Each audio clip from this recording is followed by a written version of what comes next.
talking about the matchups. Let's get underway with the matchups. And bringing out our first quarterfinalist, representing China, it's JasonZhou. He was top 4 at last year's World Championships. He's China's last hope. Can he bring it home for China? And his opponent, the self-proclaimed underdog, surprising everybody at this event, it's DocPwn.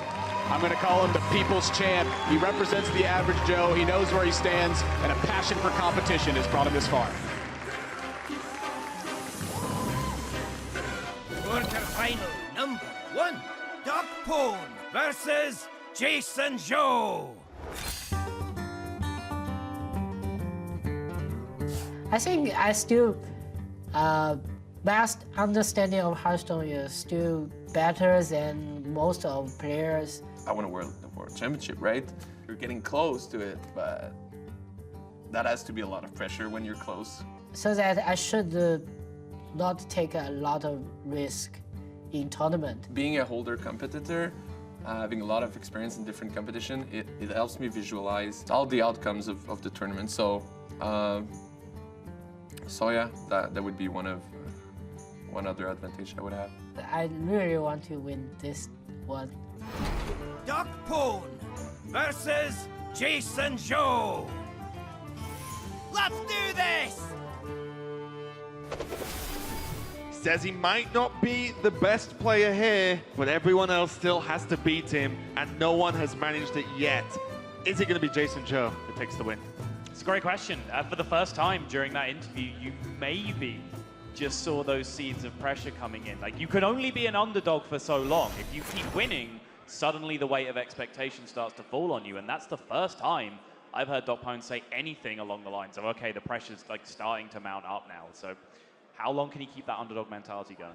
Yeah, I don't know, even at this point, as he said, like, once you get closer, yes, you do really want to even more because you were that close. Let's have a look at the lineup. The Control Warlock is gone from JasonZhou, and the Cube Warlock has gone from DocPwn. So it looks like no Warlock for us today, but still plenty of decks left. How are you feeling about this matchup in general? Because a lot of players have commented on Doc's almost like greediness in his list that is really going to help him out in this tournament. Yeah, I think DocPwn, it's not just the fact that he's being underestimated. I don't think that's the case at all. He's come into the tournament with a fantastic lineup, and I think that's been a thread that's weaved through HCT this entire year.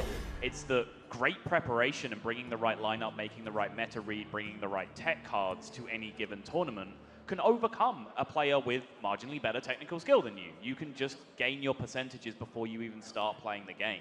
I think that's something that Doc has very much done. He's brought a great lineup to this tournament, probably second only to the Scintillol and Frozen. Sure. We are kicking it off with a Druid versus Druid Mirror, and for what feels like the 100th time already in this tournament, we see Apaches in the hand and not coming shooting out of that cannon for JasonZhou. So just still have a Corridor Creeper and only one buff at the moment. You spoke to great length actually yesterday about how important the buffs are in this deck as opposed to minions, because guess what? Your deck's kind of full of minions. Right. You need the other stuff that makes the deck work. Yeah, and your minions are actually very innocuous. Like, if you want an easy comparison, like, just go back to the traumatizing days of Ladder being 60% Shaman. They would play a bunch of 1/2s, and you wouldn't care. The things you were scared of were the Flame Tongue Totem and the Bloodlust coming down, because otherwise, you're just slapping your opponent with a wet noodle over and over again. It's just, you're not making any progress. That's what Mark of the Lotus, Power of the Wild, Mark of Yasharaj are to this deck. Yeah, and the evolution of the deck after the Innovate nerf especially means that Innovate Vicious Fledgling just doesn't happen anymore. Right. It doesn't exist, it's not in the deck. Right. So you don't have that at least chance at one big, powerhouse early play, and then you ride off the rest of the game off the back of that Fledgling. DocPwn on the Jade Druid, of course, slightly greediless with the Jade Spirit as opposed to the crazy potential armor gain we've seen from the other some of the other Jade Druids going on here. So DocPwn both with a straightforward and an incredibly complex route to get here. Straightforward because he went straight through winners with a 3-2 and 3-0 record. Complex because he had to beat Hoy and Tom60229 to do it, who are two incredible names. Jason, on the other hand, more of a mixed bag, picked up victory over Muzzy in the run back after losing to him originally, and eliminated Kalento on the way. Yeah, great runs for all these players, as is going to happen when the tournament is this stacked. Looking at the hands though, JasonZhou, kind of highlighting your own point here. in terms of just not missing right? buffs. It's like, all these minions are only cheap and only small because you can buff them up. That's the only reason they're any good. Particularly in this matchup, Druid is the best class in the game, or when it's coming up against aggro Druid, at punishing small, wide minions being on the board, because you just walk so hard into spreading plague. We saw in the previous series, 2 spreading plagues come down, but it was on 3 minions that had been hit by 3 buffs, I believe, at the time. So they were 5 and 4 power by the time the spreading plague comes down. That's the situation you want to engineer as the aggro Druid player, but to do that, you need the buffs in your opening hand. Yeah, and these are all things that are going to help Doc take a win potentially over here. And we talked a lot about his lineup, but you can hear from him how he got here as well, because he has practiced more for this tournament than any others. So I prepare for Worlds by putting a lot more hours than I usually do. So I've been practicing quite a lot. It felt really good after putting all these hours. I feel more confident about my plays and stuff. Maybe I should have put even more hours, but you know, time, you only have 24 hours in a day, and at some point you gotta cut it out. I imagine that point is after exactly 24 hours. Done. Go for the whole day and that's it. Well, I mean, DocPwn has so many other obligations, though. That's what, you know, makes him He's a busy guy. such an everyman in this tournament. He works a full-time job. He's in a relationship. He has all these things that, you know, take up his time outside of Hearthstone. He's not a 12-hour-a-day ladder grinder like someone like Scintillol, even though he professes to only play 2 hours a day. I don't believe it. I'm pretty sure he's a liar. Literally trolling. Yeah, I win all those open cups in 2 hours. Yeah, exactly. To be fair, I do believe it was. I only play 2 hours a day, unless there's open cups, and then I play for much longer. So, yeah, maybe that's more reasonable. There's a kind of buff available for JasonZhou this turn in the form of Galaka and his own minion. Right. But still doesn't feel too great. And also, turn 4 Corridor Creep has 7 mana. It just doesn't look right. I thought this was a maximum 4 mana at this point.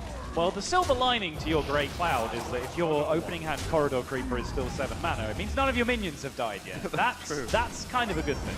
There we go. The trade's making it happen for Jason to get the Corridor Creeper down low enough to be able to drop it onto the board. And now, the board looks a little bit more threatening.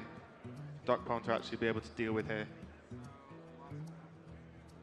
So this Tyrant's just like almost mocking at this point. It's you got 4 mana spells, but do you have 5? The answer is no. Higher pickup that might come in handy next turn, but these are the turns that Doc just has to be defensive now. He has to just, I feel like, clear the board once, then your main fear is a living mana draw. But outside of that, as Druid, you can only keep on top of, oh no, Firefly, or oh no, even a Corridor Creeper, as long as you can get rid of the rest of the board. Yeah, I mean, I totally agree, be defensive. He has to in this position, but there's so many ways to go about that. You can try to soften up the board so that swipe plus any top deck on the following turn, like a Spellstone or a second Wrath, would be a more effective clear. You can choose to just cycle your deck with branching paths, look for Spreading Plague. Like, is that the most defensive play you can make? There's this play that DocPwn made, which was removing as much power as he can and generating something to fight for board. Is that the most defensive play you could have made? Like, just simply saying, oh, he has to play defensive. I mean, there's so many options that he can do to go down that path. So, Yeah, that's what I've got you for. Option. I mean, I didn't pick one either. I just named them all. DocPwn's the one that picked a play. That's why they're on that table and we're on this one. Very true. I will say as well, in generating the Jade, it ticks so many boxes. There's the ramp aspect, of course. More mana equals more things you can do. And also makes Aya even more powerful. And another way to be defensive is have better stuff than your opponent. So you just beat them up on your end instead. Or at least trade very well.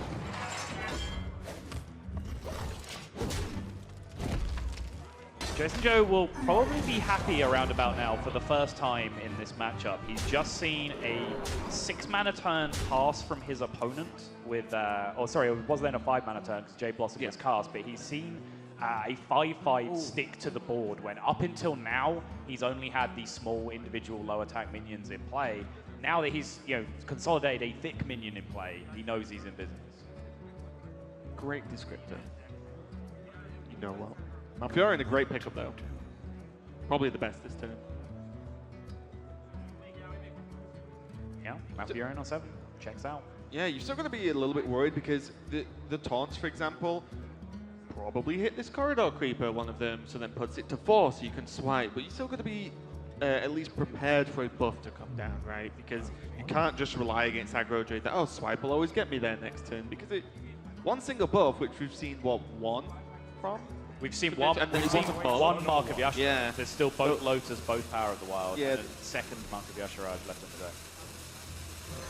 The odds are pretty reasonable here, but Malfurion just has to be the turn. As a single turn, it is extremely powerful. I've heard a lot of players say it's actually just the most overall powerful Death Knight in the game.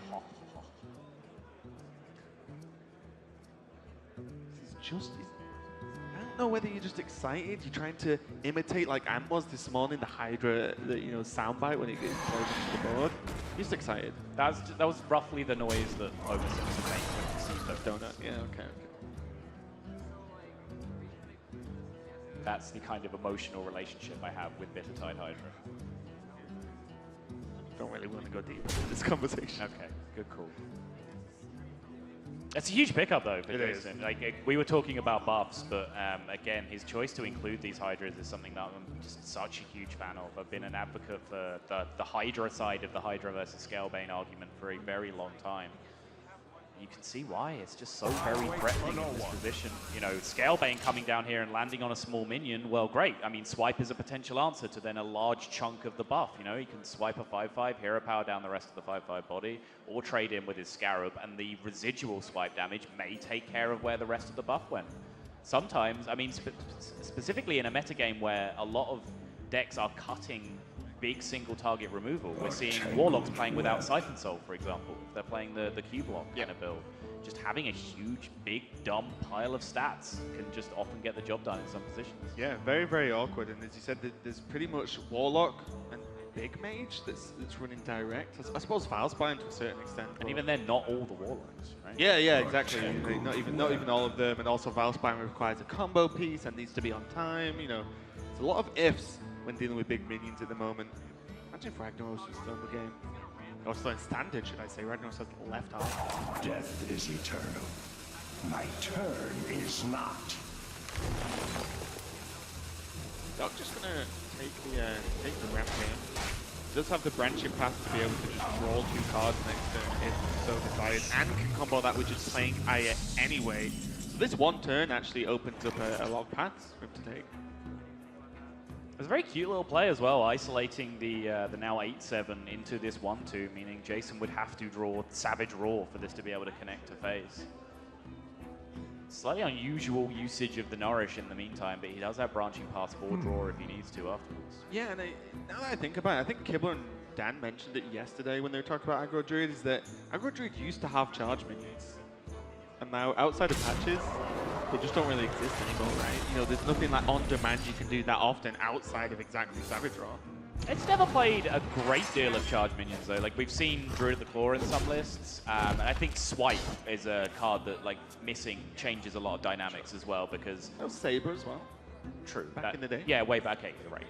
Going that far back, yeah, you are right. There was a lot more charge in the old like Fel Reaver deck, for example. Yeah, but I think like just having access to potential, you know, any charge actually makes a huge difference. As you said, there's literally only Savage Roar that could have even done that, but then any other minion would have gone in. My thoughts are plagued. Not probably considering the merits of shuffling Idol and then branching paths, but I imagine just Aya just feels too good this turn, especially because the Jades are a good size. Yeah, 4/4 and 5/5 out of this Aya. It's kind of crazy. And I think this has been Doc's game plan for several turns now, is just stabilize the board, get in a position where I can play Aya. He got the Jade ramp done very early, so he's been in this position where he knows his Aya will be huge for several turns. And it's kind of just been waiting for this turn where he can get it down safely and seize this moment to capitalize now. Yeah, and with branching paths as the leftover card in hand, all this does is open up options next turn. Yep. Worst case scenario, the board magically gets dealt with. He can, you know, double draw into, say, Spreading Plague, for example, or any more removal. He's even going to kill off the Hydra, use a lot of his health with that tanking, with the hero power, and just say, well, now you just have a 3/2. What is it? He's going to scratch this board. He's not even going to scratch Doc. Doc 1-0 up now versus JasonZhou. The people's champion is getting it done. Doc, the man without a single scratch on him so far this tournament. He just keeps answering question after question. I think he navigated through that particular game very well. I know when we saw him the first time around through the playoffs and in his championship performance, there were some question marks about his actual technical play, but he's definitely gone away. I know he's done a ton of practice with Sidonia, and it's paying off from what we're seeing. Yeah, Doc has a chance to go for a full flawless victory in the World Championship. Let's find out if he can take this series right after this. The quest for Hearthstone's greatest prize continues when the Hearthstone World Championship returns.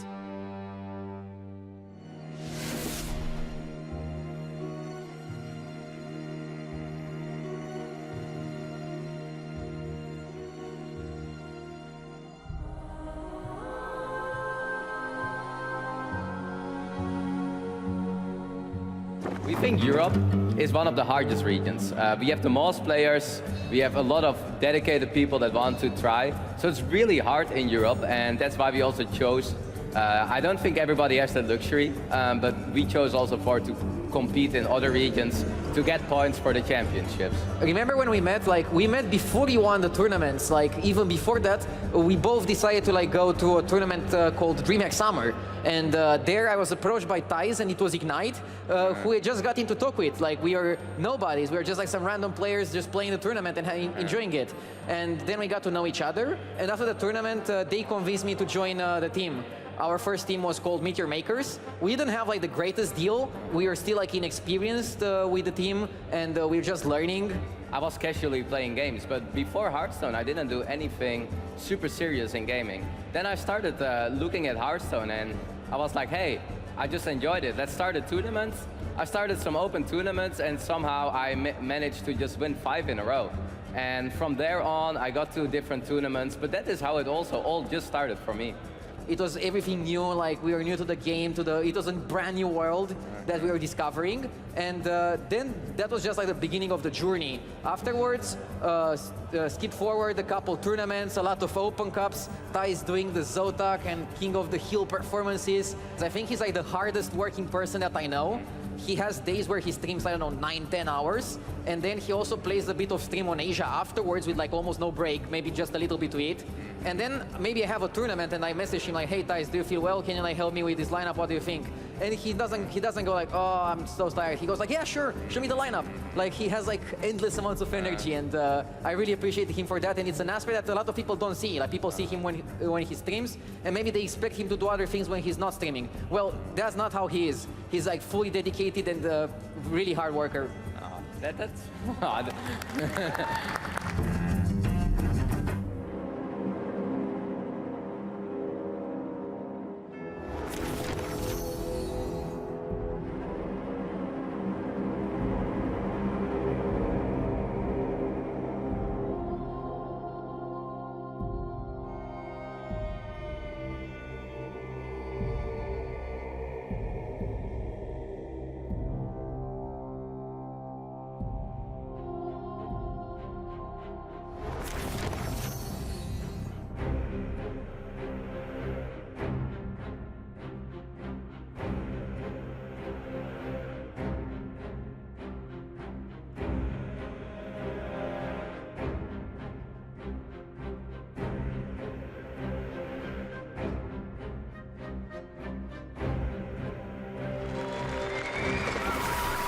We are back. DocPwn is leading against JasonZhou 1-0. Sorry, and he may be, as we've discussed a lot, one of the least experienced Hearthstone players here, but he has a wealth of life experience that is helping him out.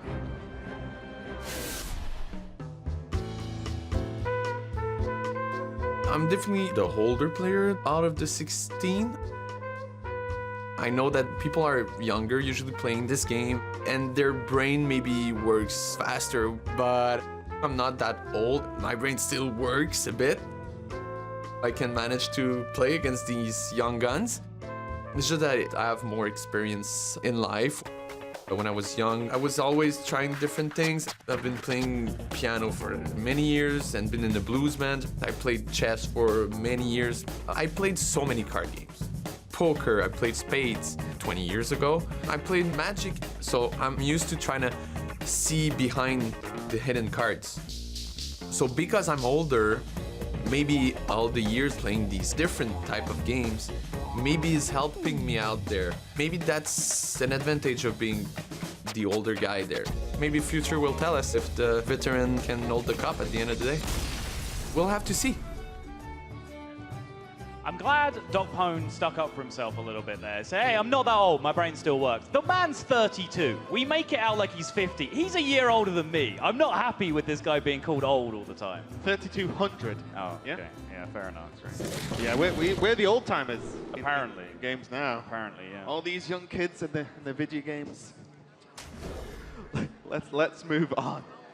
DocPwn 1-0, and I was going to say since I met Doc like quite a while ago in the championships, he always struck me as just like always seems quite happy, quite relaxed, just enjoying the time, regardless of whether it's hanging out or playing the actual game on stage, right? Just enjoying it.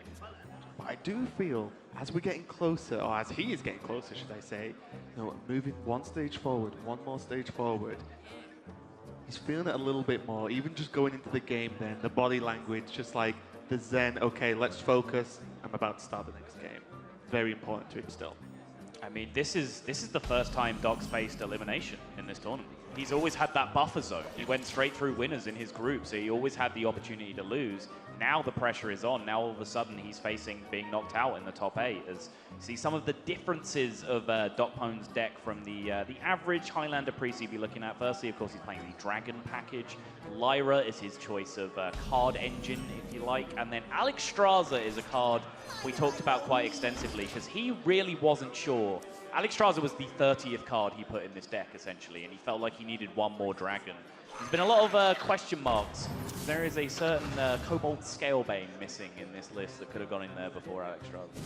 Yeah, I mean, he said he just went with Alex. He didn't think it was the best card. It was just okay, it did the job.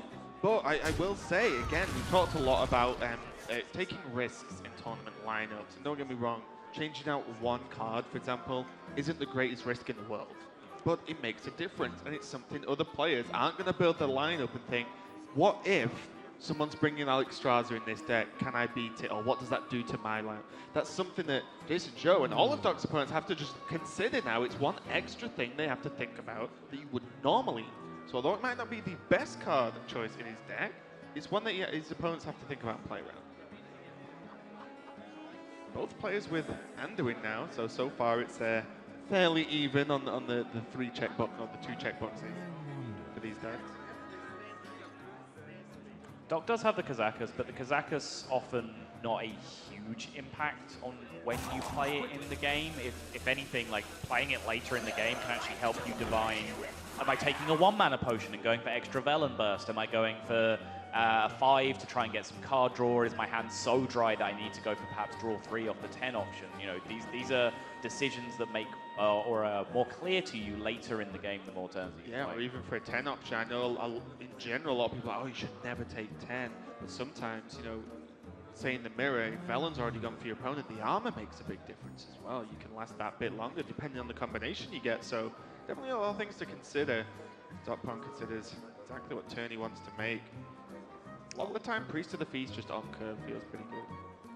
Yeah, again, Priest of the Feast is another card that can rebound you if you start being put under pressure by your opponent's Shadow Reaper Anduin pinging you down over the course of a couple of turns. So I actually like this Talon Priest play here. It's slightly off curve in that it was a combination of cards for his 4-mana turn when he had 2 solid 4-mana options, but I think both Priest of the Feast and Kazakus, your usage of them becomes clearer the deeper you get into the game. So. We go for the 5, summon 2, gain 7 armor, or polymorph. Kind of a tough choice, actually. This one, nothing really stands out. There is a Loot Hoarder that has died for JasonZhou at the moment, which means that summon 2 can serve as a quasi-card draw for him, but the nature of reviving 2 minions, one of which is a Loot Hoarder, means that you then potentially walk into the Potion of Madness from the opponent. But yeah, he's essentially gone for full card draw here because the minions he's going to revive are not threats on the board. That's not why he's reviving them. It's just there is a loot hoarder in there. He's going to draw 2 more cards as well. He's actually got so many cards in hand already that it's going to be a bit of a concern for him that he doesn't get into overdraw territory. Yeah, gets tricky with Lyra too. Instead of doing like Lyra, Power Word, Shield, you're like, oh wait, oh no, too many cards. And the mirror play, going for 5 as well. Deal 4 not really that important in this matchup.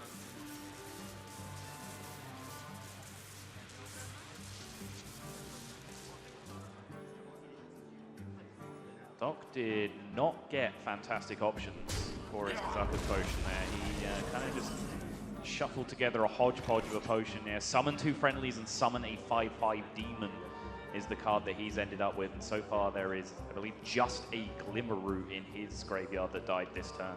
And we'll say he has the potential, if he draws a dragon, to be able to Nether Smite and maybe play these dragons. He can get the Priest of the Feast as well, which is another high value resurrect minion. So he could get another, just use it as an extra push, you know, just say, well, you wipe the board, but now I've got 3 more minions. One's at least a 5/5. Can you wipe the board again that easily? You know, and then suddenly 5, 8, 10 damage. It's actually a lot. It's a third of your total health.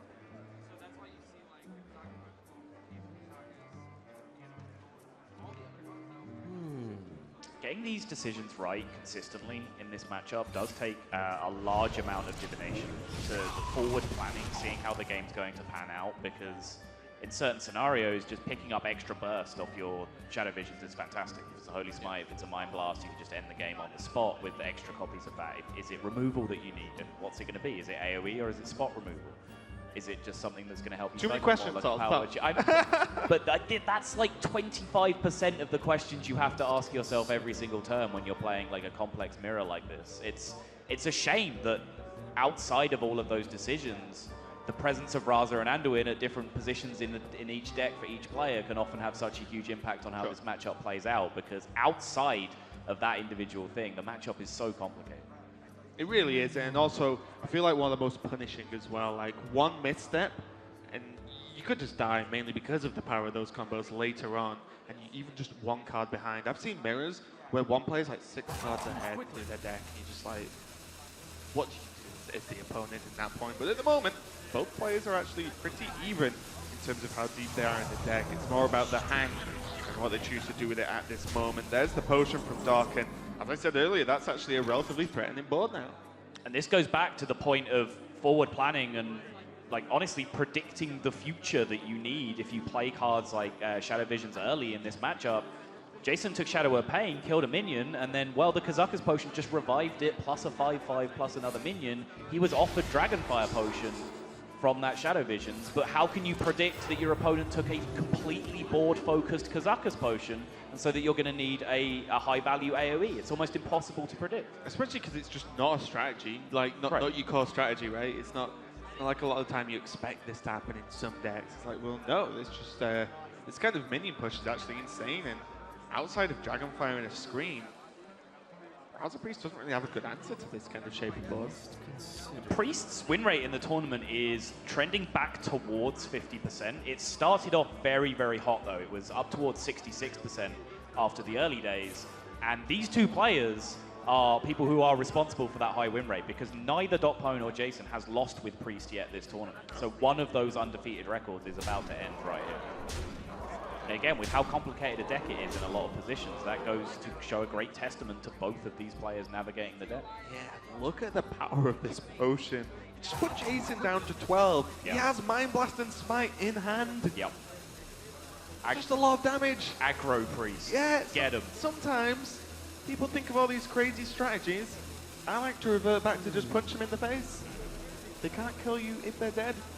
And it goes back to what I was talking, like, again, Jason just had no expectation of this happening. He took a Kazakus potion early, and he didn't take any removal, because why would he need it? He Shadow Visions early, and he didn't take any removal. He took small removal just to answer the board that turn.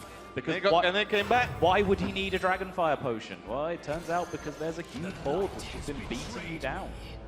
9 damage on board after this, Anduin comes down. No Raza means there's no cheeky hero power usage going on this turn at least. Okay, we're definitely just getting clips of you, or sounds of you making these noises. You want a compilation of random sounds that have come out of Salsa's mouth this week? Yeah. It could honestly be a description of pretty much anything I say. It is just a random sound that comes out of my mouth. It's not random. Language is random. I'm sure some people would argue other things. Oh, definitely. That's how much they argue when I talk. My excitement that turn comes from the potential of the Lyra double Radiant turn that can come somewhere in the future, but it might just be completely surplus to requirements with the amount of pressure DocPwn has already. Could be lethal this turn. You played Lyra. Got the right cards. The right cards being Holy Smite over and over and over and over. Yeah. Gara was here, you could say, but does he see it? Doc just going for the very, very just safe Anduin. Like, almost why not at this point? It's only more damage next turn. And he is not even remotely close to dying on a total of 35 health, whereas Jason, his Anduin's already down. His self-heal is limited to this greater healing potion and maybe something going forward out of his own Lyra. Where do you fall on the side of the Lyra and Gadget Zamfence? So Auctioneer is better in the mirror and better against some heavy control matchups where you just need to find your like Velen combo and just smash it out as quickly as you can. Lyra does a little bit more against aggro a little quicker, and it can also sometimes help against Jade Druid, where sometimes Jade Druid can gain so much armor that the combination of every card in your deck doesn't kill them. So you need to add additional resources to add additional pings to be able to kill the amount of armor they can generate. So if you can play both and you're expecting all of those decks I mentioned in the tournament you're playing, play both. Yeah, why not? Tom did. Tom did. Jackie was talking about it on Twitter as well after qualifying for, I believe, the Take TV tour stop. Yep. Jason does get the Raza though off the powered shield on the Elemental last turn. Used the Great Healing Potion to just top himself up to a safer health total. I would not say safe, but safer. And we know Raza can make this. But now that that Great Healing Potion's gone, Jason's defensive capabilities are kind of thin to non-existent at this point because Anduin's already live for Doc, and we can see now Doc is probably going to press the button on these Elementals. See. The shadows grow short. Probably just going to go for the pass this turn, right? Push his face for 6 more. Mind Blast and Holy Smite is 7 more. If he could hear it, if he could just get a couple of more hero powers in that turn, he would have been in business. Not quite sure what DocPwn's long-term game plan here was with dropping the Radiant Elementals, but I guess he's just trying to consolidate damage on board just to make sure that something else can connect next turn to back up this Mind Blast Holy Smite combo that he has. Yeah, and with no Raza down for Jason at this moment in time, so from Doc's view, it's very difficult to clear this whole board up. If one Elemental lives, it's still looking very, very good. If none live, there's probably a 3-3 alive, and then look how much damage he has from hand. Sure. With the hero powers even at 2 mana, because Mind Blast and Smite, that's 3 mana total, and 6 extra damage. Was it better, perhaps, instead of spending 2 more mana on a Radiant Elemental and floating a ping, to just throw out a Holy Smite and ping face again that turn? You get 1 extra hero power out that way, keep a Radiant Elemental back in hand for the fallback of Velen or Lyra later in the game if you need it. I don't know. So you just consider it the other way, and if you draw Velen soon, you just Mind Blast Smite it, right? Oh yeah. Without an Elemental, do you know what I mean? Like, if you draw Velen soon, yeah, the game ends. Yeah. It's just a matter of can Jason ever stabilize here and put you in a position I think where it after falls seeing back. the healing potion, I don't even think there's anything left that can really get him there. Although, Resurrected Priest to the Feast, I mean, why not at this point? You're going to use the Mind Blast just to get any form of extra healing that you can. See there, Jason just prioritizing the kills onto those Elementals. Or the silence on one to stop the effect going on, of course. So there's 8 damage in play, 13 from adding the Mind Blast, 15 from adding the Holy Smite, which means 2 pings makes it lethal by my count. I'm not going to dispute that one. Looks pretty good to me.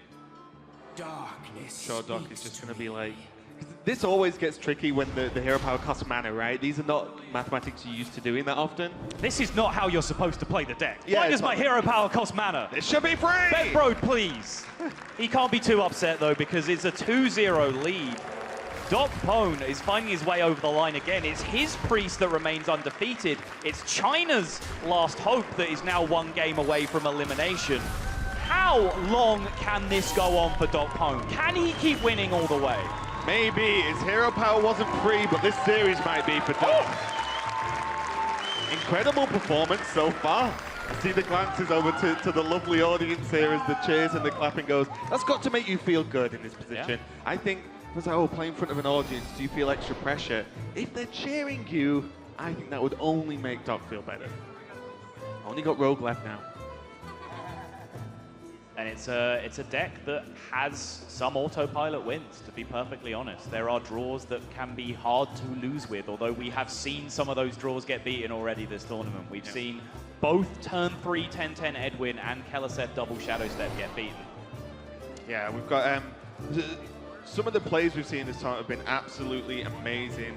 But also, some of the events at this tournament are absolutely amazing as well. Not only is the World Championship being played out, but you can play against the current reigning world champion Pavel, holding on to his title for one more day. Plenty of cool stuff to do, plenty of cool people to meet. It's just going to be in the hall pretty much opposite at this point, so if you're here, there's no reason not to walk over and say hello. If you do end up playing mini-games with Pavel, though, be careful, because he is a massive cheater. He is. I'm serious. We've been on the receiving He's such end a of tryhard. He will do anything to win on any occasion. But I do want to give a special shout out to Pavel. He's perhaps the one ingredient missing from this tournament. He had a phenomenal year, an incredible win rate throughout the entire year, qualifying for 2 championships, was not able to make it through by the finest of margins in both of them, and he has been a fantastic world champion for the past year. I was just going to say, watching Pavel this past year has been absolutely amazing and a lot of fun in itself. But for these two players on stage now, might go as far to say the fun is over, it's the stress time. If Doc can take this win, he will move on, and it will be absolutely huge. There's Keliseth, and there is one of the other highest win rate cards in the deck, and in most aggro decks, South Sea Captain.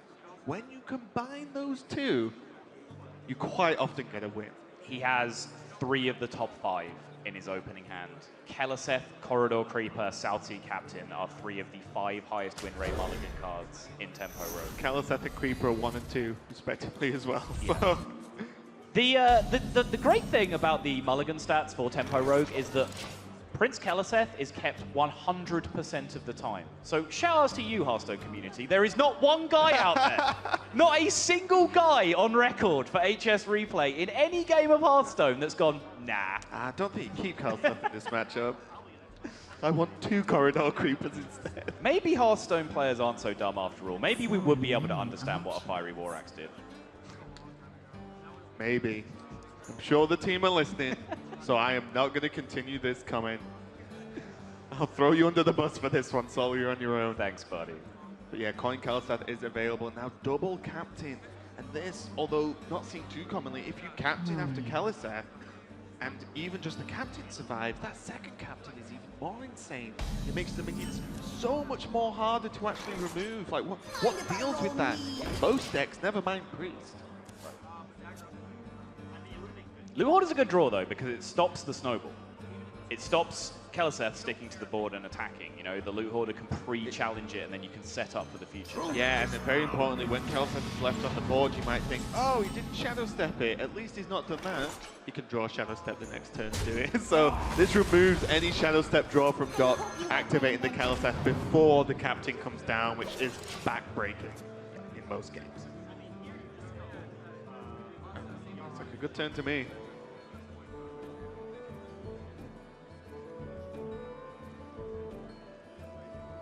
Doc's like, which captain to play? Is there, speaking of it, is there any merit to playing a Firefly and Hero Power in here to kill the 1/1?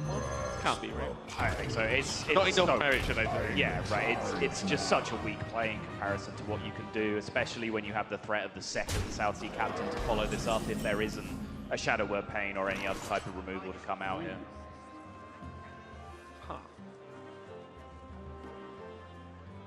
Jason can clear the board here.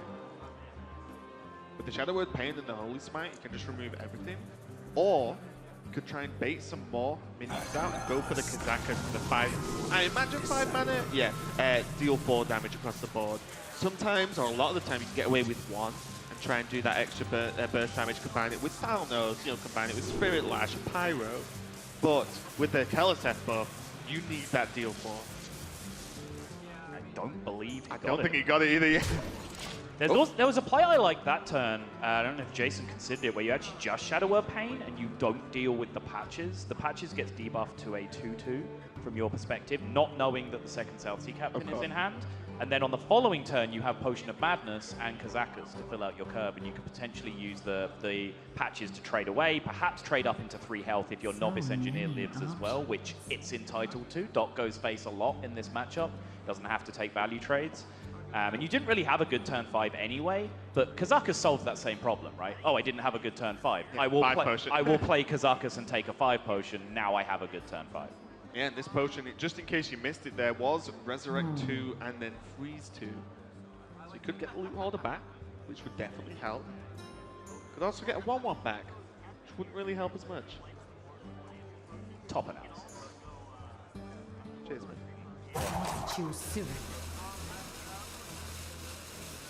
So, Doc just being in such a good position, his hand looks great, to be completely honest. And the fact he's still got the coin just unlocks so many extra doors and opportunities for Doc to really burst something out with this rogue gang. Is this the turn he goes for? Oh no, it goes for 2. You guys corridor. It looked like he hovered over coin for a second and I was like, wait.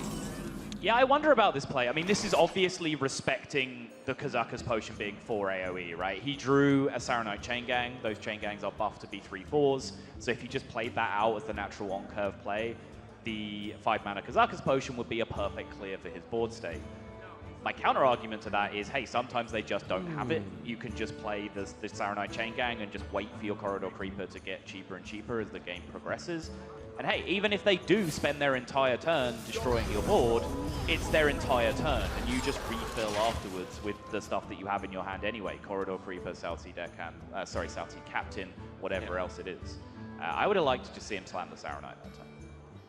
I don't mind this. I think because you're the turn before Dragonfire as well, if you get even one swing out the Creeper, which is very likely to happen, you're feeling pretty good about it. You've just got the damage in. Yes, it wasn't 0 mana, but a lot of your other plays weren't super impactful going forward anyway. Hold on. 2 3/4s is pretty impactful if they don't get dealt with.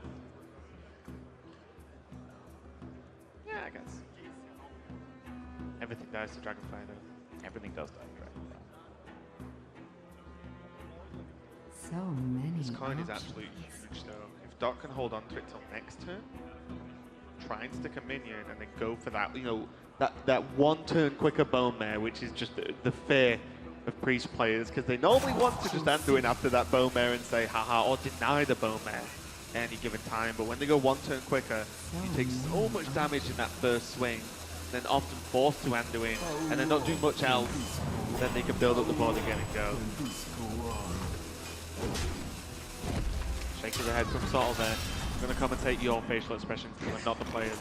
Yeah, I just don't like the sequencing over the last couple of turns from DocPwn. He's ended up, you know, walking into the same stuff just in the other way around. I feel like the upside of just waiting for a Corridor Creeper to get discounted and perhaps not even committing it until you've seen things like Dragonfire Potion or Shadow Reaper Anduin.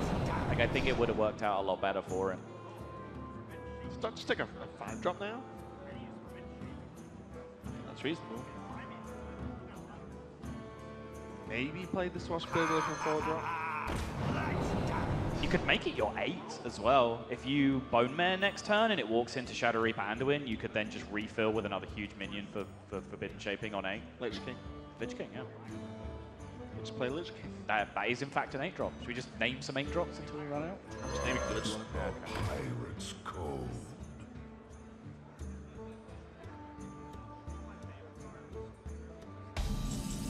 So I'm pretty sure Jason has a reasonable idea that Bone Mare's in hand at the moment. He'll know coin is. I've talked about the opposites of what we mentioned a lot about hand tracking is that players could miss something and miscount.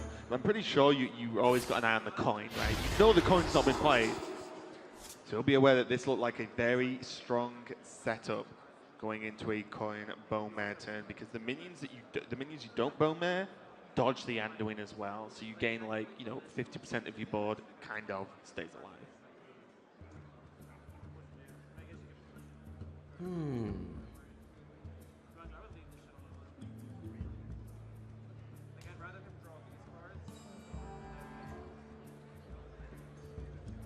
I'm guessing, based on DocPwn's mouse movements right now, that he's thinking of coining the Forbidden Shaping next turn instead of Bone Marrying and trying to use that to bait the Anduin instead. So I think he's like reading Forbidden Shaping and then reading the coin and trying to figure out like how that interaction works as to whether if you have like 7 max mana on a turn, would he get an 8 or a 7?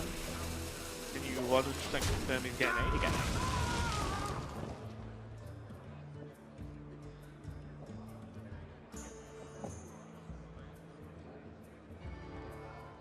I mean, in the face of Shadow Reaper Anduin coming down, he would keep a 3/3 that he can then Bone Mare the turn afterwards if he does it that way around. Gain like charge, so to speak, on the bone mare attack. I mean, the Bone Mare attack has charge right now. It's just the fact that both of the minions get exploded as opposed to just That's what I mean. Like the turn you go for it, you do the dodge, right? His Firefly is also still pretty nice for late game, whether it's going to be on the receiving end of a Scalebane buff or to activate that Valspine. So Firefly and the Elemental still have plenty of use. Sometimes you look at 1-drops in hand at this point in the game and think, these are pretty dumb. Not even. He's going to go for it as well. Good, good hand judging. Oh, nearly Lich King. No, that's definitely no. That doesn't even live in the same neighborhood as the Lich King. It's legendary. Sure. They have one. Got you on that. He's going to go for Anduin.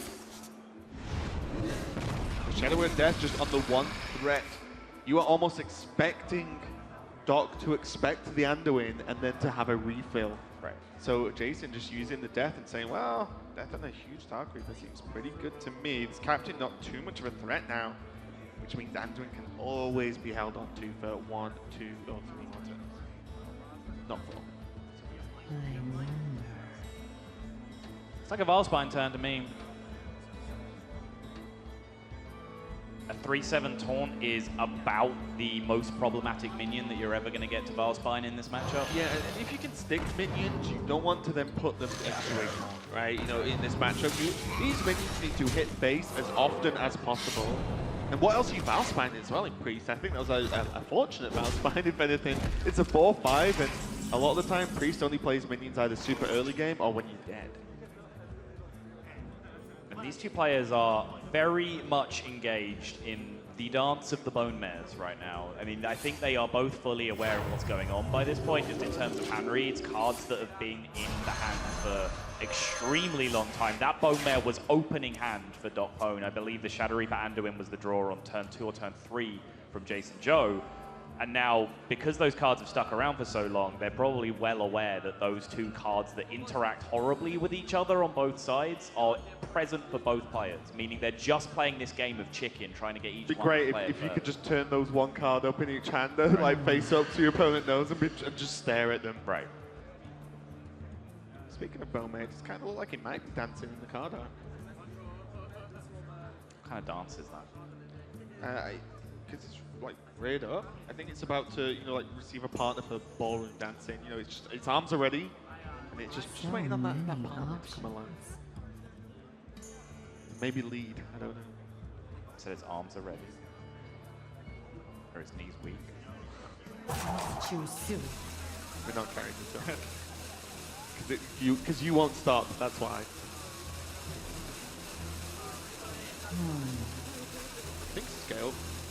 I think Scalebane and the Flame Elemental is fine turn here. Mainly because the buff puts the Elemental outside of the Anduin range. Doc agrees. The problem now is that Doc has opened a window where Jason can now Shadow Reaper and not get Bone Mared on the backswing. Because of the hero power. Because of the hero power. He fully clears this board, and now DocPwn cannot punish the activation with the Bone Mare. This is the dance that you've been seeing come to a conclusion over the last few turns.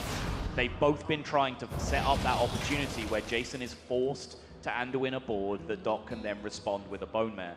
Hasn't happened. Jason's won the exchange, may well have won the matchup because of it. And now, you know, Doc's lost a small minion, right? You know, you don't have anything small to even combo, so maybe Valspine as a Yeti would have just been better, right? Dodge the Anduin, there's no good way to do enough damage, especially without Raz alive. And you saw him think about it. You saw him pick up that Valspine as the first card he was going to play, which you would have to play it first. You don't have to combo kill your own minion. And then he bailed out at the last moment and went back to the Scalebane. Small moments change games quite dramatically. Now do you Valspine? This Leroy is dead every single game time next turn, 100% of the time. But if two hero powers have to go into Leroy, are you okay having a Valspine on board? Right. If not, what is your next turn looking like? Mind controlling a minion that might not even be played? Right. So, I mean, we haven't really talked about it, because normally pulling a mind control off a random effect is pretty exciting and we'd be freaking out about it. But in this matchup, like, what is that thing going to do? Velen? Is Velen going to hit the board? And steal a minion if targeted. Bring it to Doc's side of the board. Right. Under his control. Some would call it with his mind. But yes, there are no good targets. Normally, especially at this point in the game, at any point you can play mind control. Velen, of course, is normally the death sentence as opposed to just slamming on the board. Can you imagine what the game would look like? Mind control was still 8 with Dirty Round. Like, what a turn 10. That is pretty. What a turn 10. Yeah. Shadow Word Pain, though, kind of solving the problem that I mentioned beforehand, right? Of now the Valspine's probably quite difficult to deal with as well as the Leroy.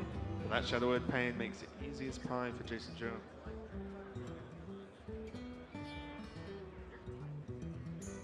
Jason's turn now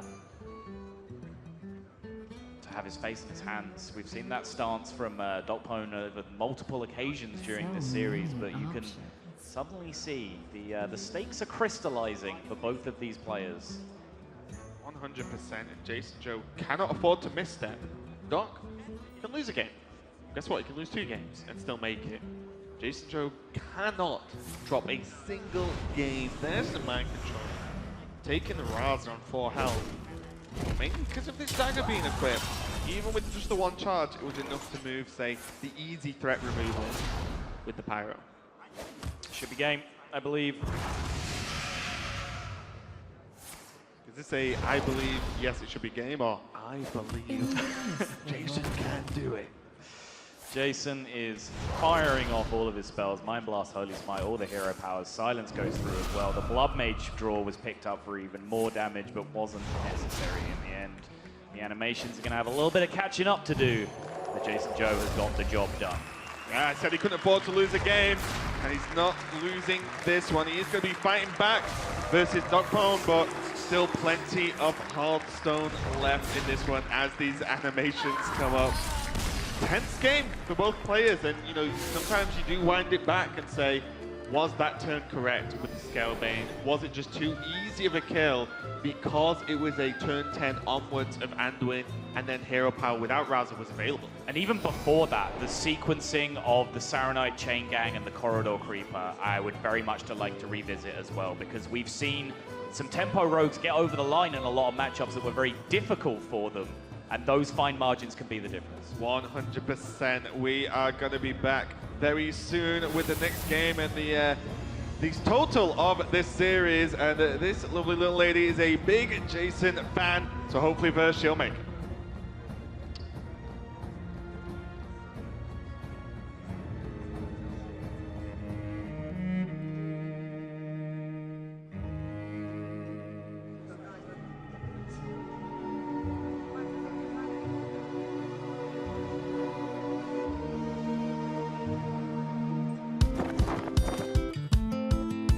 My name is Julien. I come from Montreal, and I'm a competitive Hearthstone player. I work for the city of Montreal, so I work 35 hours a week, working in sports and leisures.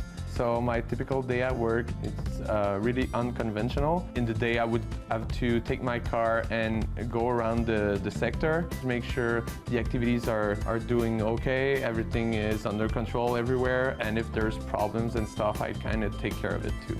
I started playing chess when I was 5 years old, so I played chess for 15 years competitively. The logic, systems, and all the mental toughness that you gain from being able to play a 6-hour match against strong opponents. Most of the things that helps me with my Hearthstone career is being with people, right? Have some fun with friends, have a beer, and play some Hearthstone. So I started playing Hearthstone about 2 years ago. And at some point, I started to get legend very, very quickly. But then I received an email from Blizzard saying that I was qualified for the preliminaries, and I didn't know what it was. I didn't even know there was a tournament. My journey into competitive Hearthstone was just playing for fun at the beginning for a year, then qualifying randomly to a tournament. And in the last prelims in Winters, I qualified, did a top 4 finish, went to Bahamas. And in the Bahamas, did another top 4 finish, so here I am going to the World Championship. I've been putting much more hours than I ever did to be sure to be well prepared for that tournament. There's such strong competition going to the World Championship that it feels good to be among all of these guys. I hope to finish at least in the top 4. I don't think I reached yet my full potential in Hearthstone, so that encouraged me a lot of trying to continue playing competitive Hearthstone because I feel like there's a lot more things that I can learn and that I have the potential to be a better player.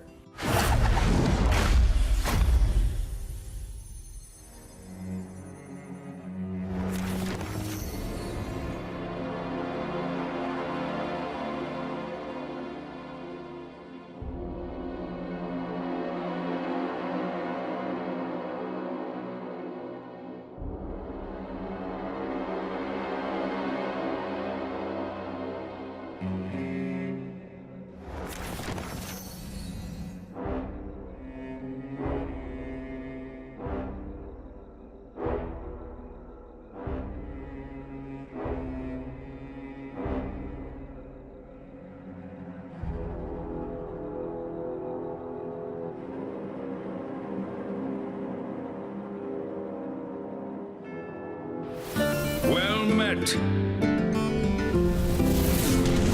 My name is JasonZhou. I come from Shanghai, China. My favorite card is Gomash.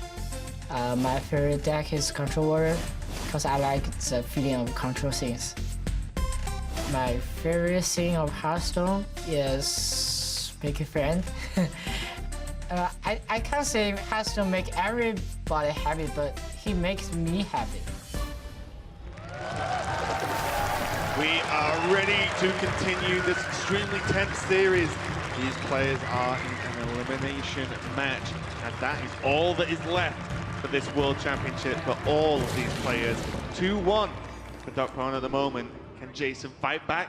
Let's find out. It is, of course, Rogue again from the Doc. JasonZhou on the Druid. There's that familiar stance again we've seen from both players. DocPwn staring hard at his mulligan, hands over his own mouth, deep in thought. Jason does nail the Galaka Crawler. As I've mentioned many, many times this week, I have seen the very best tempo rogue players outplay Galaka Crawlers in this matchup quite consistently by just navigating through their turns without playing pirates. Well, DocPwn doesn't really have a handful of pirates he wants to be playing anyway. Again, we see patches coming out. It does seem to be happening It's kind of nuts. with incredible consistency this tournament, way above the expected average. I think everyone might be playing on Admirable's account, that's why. Admirable, of course, the unluckiest Hearthstone player in the world. Maybe the universe. Source, that's Admirable. No, that's Admiral. What did you mean? The Admiral. That's like perfect. There's multiple 3-drop options here in SI7 Agent, or the Vank Leaf just to use with coin. DocPwn can just go for the dagger and save the coin, but I do feel he needs something out here to start contesting these minions. He does, yeah. He doesn't. Maybe SI for the 2-2, right? Right. It's what leaps out at me, but his hand does start to get a little bit ugly with the usage of the coin. I feel like if he doesn't coin though, and any buff hits the board, he's already too far behind. Like, he's already in just an insurmountable position at that point. Because then he develops a, let's say any +1/+1 hits this board. His next turn is developing a 3/3 into a board that already has a 2/4 on it. So his opponent can just hero power trade and just play anything else, and he's miles behind. Definitely rough. Going for the dagger though. We're going to see very, very quickly whether this works out for him or not, and not swinging either, not trying to preemptively chip away at potential buff minion damage. Here comes the captain and his good friend Patches from JasonZhou. Already a lot of damage, no buffs in hand yet, but as you said, one may be enough. Now with the coin, this was kind of my issue with the coin, is if you save the coin now, kind of saving it for Minstrel this turn potentially, or Patches coin and then Van Cleef or SI. But like the Minstrel kind of goes away at this point because it's just not good enough, right, to play. 4 mana Blood Fen Raptor. Yeah, it's not good enough when you're this far behind.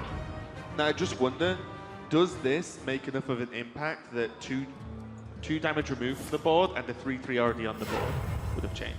I'm gonna be honest, I really don't like this fight. He's making a 6/6 Edwin, but it's a 6/6 Edwin that has no right to go face whatsoever.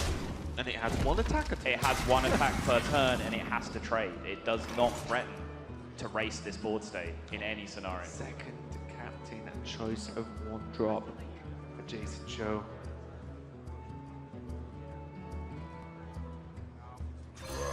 I think Doc had to go for the SI early. Just hope for a backstab. You know, sometimes it's just the way it goes, or worst case, you have one more turn and then you can just patch it SI again. If you coin the SI, you take care of the 2/2. Your opponent has the buff. Sure, they can do the same thing. Buff their guy into a 2/4, hero power your 3/3. They still have a 2/1 remaining. Well, the big difference is that they have an entire 2/2 less on the board, and then you can dagger up. You might draw a 1-drop to play with it. You can even just choose to play another 3/3 of your own to develop into that. It gives you a platform with which you can use to contest this board state. A 6/6 Edwin just doesn't. Yeah, it's definitely really rough here. Has to work out what he wants to do. As he said, this Edwin is the idea of a big Edwin normally is to just race someone, but it's just, you cannot use it in this way, and now this is only getting progressively worse. JasonZhou hasn't even drawn a buff, and it's still bad for Doc. Yep. You know, if he'd drawn a buff, this game would probably have just ended by now, or at least this turn. Jason now, he has, what, 9, 10 damage to throw at the face that turn if he wanted, or he can trade and play Living Mana, and I think both are somewhere in the region of 100% win rate. Yeah, I mean, if you could pick from all of the cards left in the deck, I still don't think it gets you there. Swashbuckler can do some wonderful things, but I'm not sure there's anything in Druid for 4 mana that gets there. Whisper of the Old Gods isn't it. And I think that's going to be a swift concede here from DocPwn.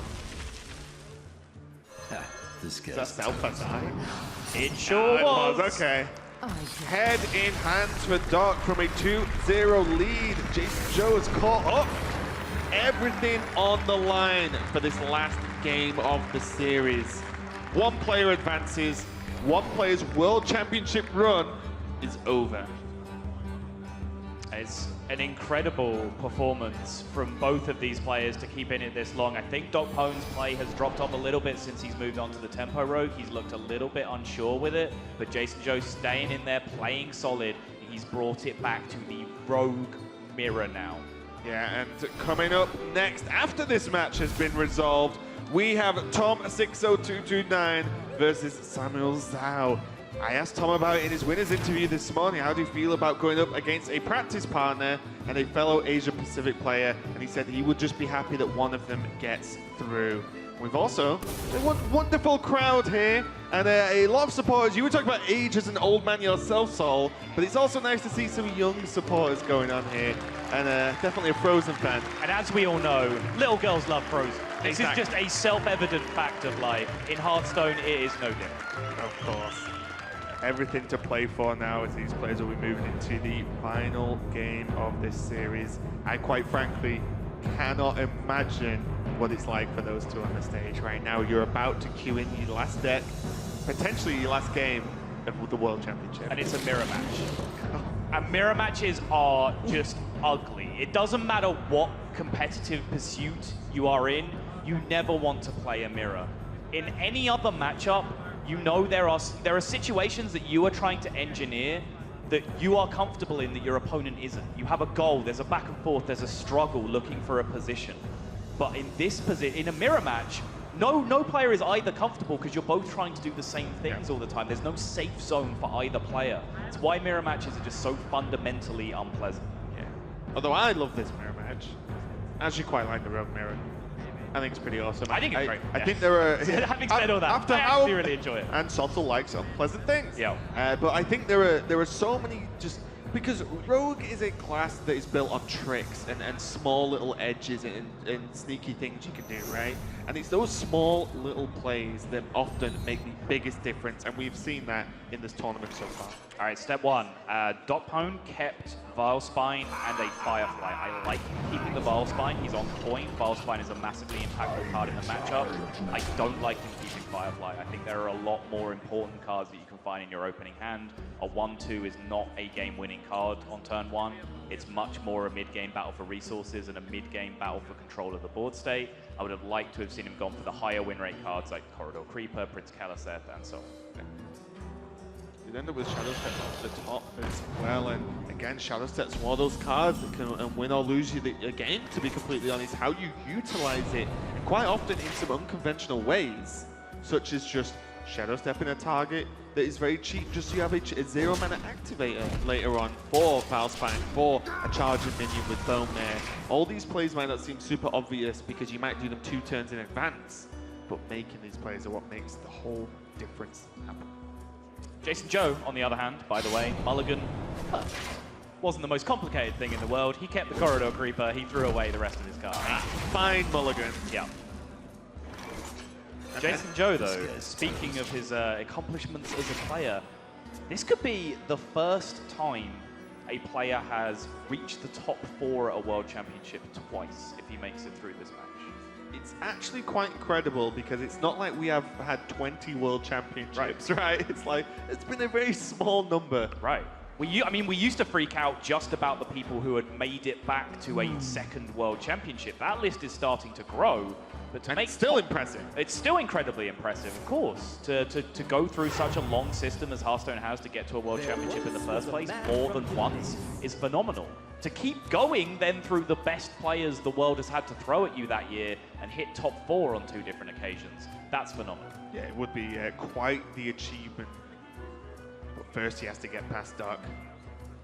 I was going to say in terms of the Mulligan and how it worked out, these 2 Corridor Creepers could be like a single decisive strike that ends the game if Doc isn't either already quite ahead or prepared to deal with them. As we said, we saw the Vilespine is in hand.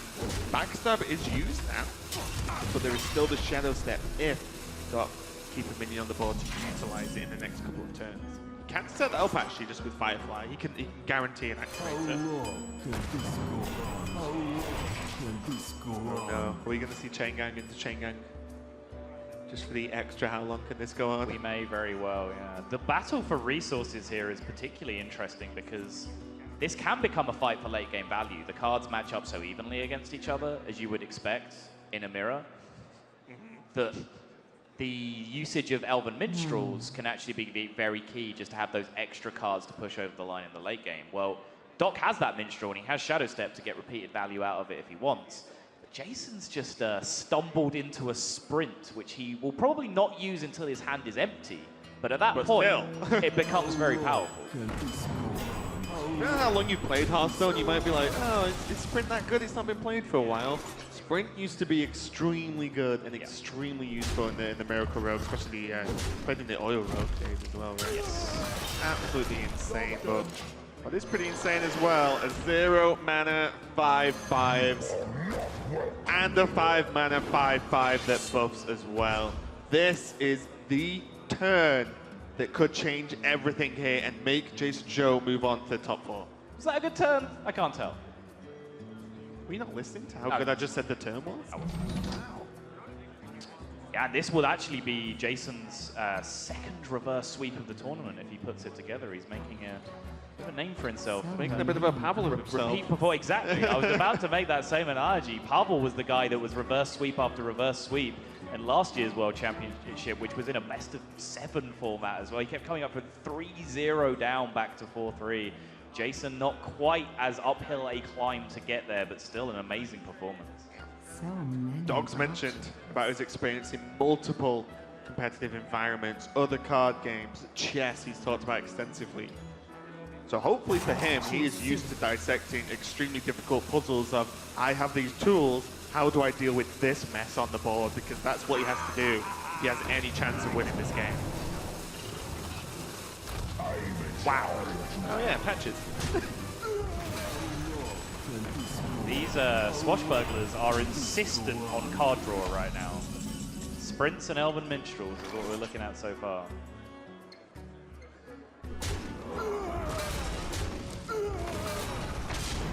Are we going to see the dagger just to neutralize the 1-1, or is it Keliseth? Because the chain gang is almost certainly coming down this turn. It's just a matter of what Jason values more going into this next turn, because getting the dagger up to be able to take care of minions so that they're not sticking to the board to bone mare, he might actually see as a very useful aspect. I do wonder about this though, because Keliseth is still, you've already easily got the board. Keliseth is still an additional minion. You do have access to sprint as well, which will draw all those buffed minions earlier. How much does killing that 1-1 matter when the minions you had on board have 3 health, and then you play Sirenite Chain Gang? You are still a turn away from Bone Man, so you have that 1 turn freedom to a certain extent. Yeah.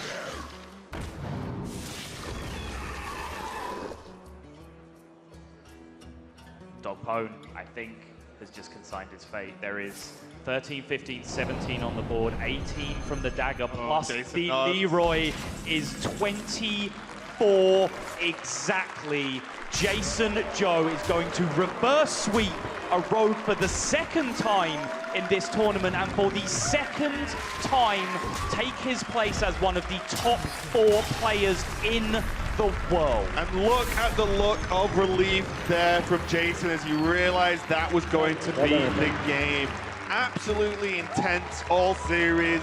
The reverse sweep, and as you said, Sol, second time in the top 4 of the Hearthstone World Championship. A truly amazing performance from JasonZhou. And at this point, you've got to imagine he's feeling on top of the world, and he's probably feeling as confident as ever to become the Hearthstone World Champion this year. Yeah, before we hear from Jason, though, let's just take a moment to appreciate what DocPwn has brought to the tournament. He has been a phenomenal story. I'm sure he's been a great inspiration to some part-timers out there looking to break into the scene. I think he's improved leaps and bounds since his Bahamas performance, and he's a great guy as well, so I'm just pleased to have him as a part of the community. Yeah, Doc has proven it can be done. No matter how busy you are, there's always time for some Hearthstone. But let's listen to what JasonZhou has to say about that amazing victory. He's standing by with TJ. Thanks very much, guys. I'm joined on stage by JasonZhou. And you know what this does, right? This makes you the first player in Hearthstone's history to qualify for a top 4 twice at a World Championship. How does that feel? My heart just beating out. I was like 0-2 behind. The same like versus Corento, but that time Omega Zero is alive. I was like, okay, I can lose, but this time I feel like I can't lose. Okay, I don't know. I just did it. You did. That's right. Were the thoughts when you went down 0-2? Were thoughts of, I'm done, I'm out of the tournament? Was that going through your head at all, or were you just focused on the match and focused on trying to complete another reverse sweep? I think I have a bit nervous, but most likely I keep very calm down, and I think that's why I come back, because I'm not very nervous when I'm behind. Yeah, that's it. All right, well, one final question. Did you make room in your luggage for the trophy? Almost. Okay, like tomorrow has 2 matches, right? Or maybe it has 2 matches, but I'm gonna try hard to get 1 year massage. That's right. The good businessman, JasonZhou. One more round of applause. He's headed to the semifinals. But thanks very much, man. Congratulations. Let's send it back over to the desk.